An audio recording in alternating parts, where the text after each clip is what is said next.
બોટાદ જિલ્લાના પ્રભારી મંત્રી રીવાબા જાડેજાની વર્ચ્યુઅલ ઉપસ્થિતિમાં તેમના અધ્યક્ષસ્થાને બોટાદ જિલ્લા પ્રી મોન્સૂન કામગીરીની સમીક્ષા બેઠક યોજાઈ. આવનાર ચોમાસું 2026ને અનુલક્ષીને બોટાદ જિલ્લામાં પ્રી મોન્સૂન કામગીરીની સમીક્ષા બેઠક પ્રભારી મંત્રી રીવાબા જાડેજાની વર્ચ્યુઅલ ઉપસ્થિતિમાં તેમના અધ્યક્ષસ્થાને તથા જિલ્લા કલેક્ટર હર્ષદ વોરાની ઉપસ્થિતિમાં જિલ્લા સેવા સદન ખાતે યોજાઈ હતી.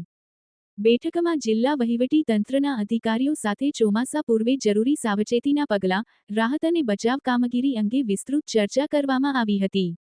બોટાદ જિલ્લા પ્રભારી મંત્રી રીવાબા જાડેજાએ વિવિધ વિભાગોના અધિકારીઓને જિલ્લાના રોડ રસ્તાઓનું વહેલી તકે રિપેરિંગ પૂર્ણ કરવા, વરસાદી પાણીના નિકાલની સુચારુ વ્યવસ્થા સુનિશ્ચિત કરવા તેમજ નાગરિકોને વરસાદ દરમિયાન કોઈપણ પ્રકારની મુશ્કેલી ન પડે તે માટે પૂર્વ તૈયારીઓ સમયસર પૂર્ણ કરવાની સૂચના આપી હતી.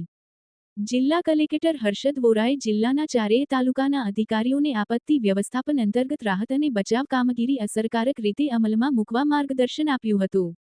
તેમણે સરકારના ઝીરો કેઝ્યુલિટી અભિગમને સાકાર કરવા તાલુકા તથા જિલ્લા કક્ષાના કંટ્રોલ રૂમ સતત કાર્યરત રાખવા, ડિઝાસ્ટર ચેકલિસ્ટ મુજબ જરૂરી સાધન સામગ્રીની ચકાસણી કરવા તેમજ ગ્રામ્ય કક્ષાએ તરવૈયાઓ, આપદા મિત્રો અને સરપંચોના સંપર્ક નંબરોની યાદી અદ્યતન રાખવા સૂચના આપી હતી.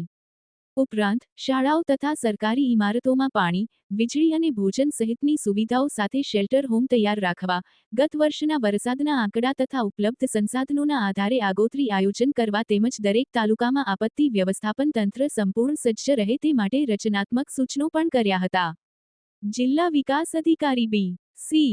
પરમારે અસરગ્રસ્તોને સહાયની ચૂકવણી ઝડપી થઈ શકે તે માટે સંબંધિત વિભાગોને હકારાત્મક અભિગમ સાથે સર્વે કામગીરી સમયસર પૂર્ણ કરવા જણાવ્યું હતું.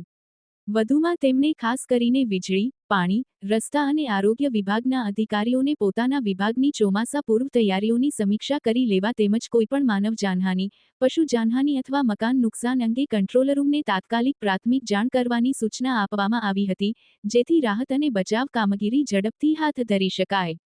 આ બેઠકમાં જિલ્લા પોલીસ અધિક્ષક ધર્મેન્દ્ર શર્મા, અધિક નિવાસી કલેક્ટર પી.એલ.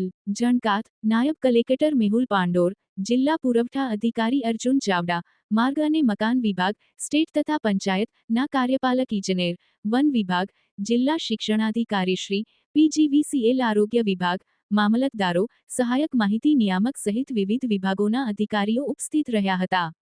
વિપુલ લુહાર, ન્યૂઝ 14 બોટાદ.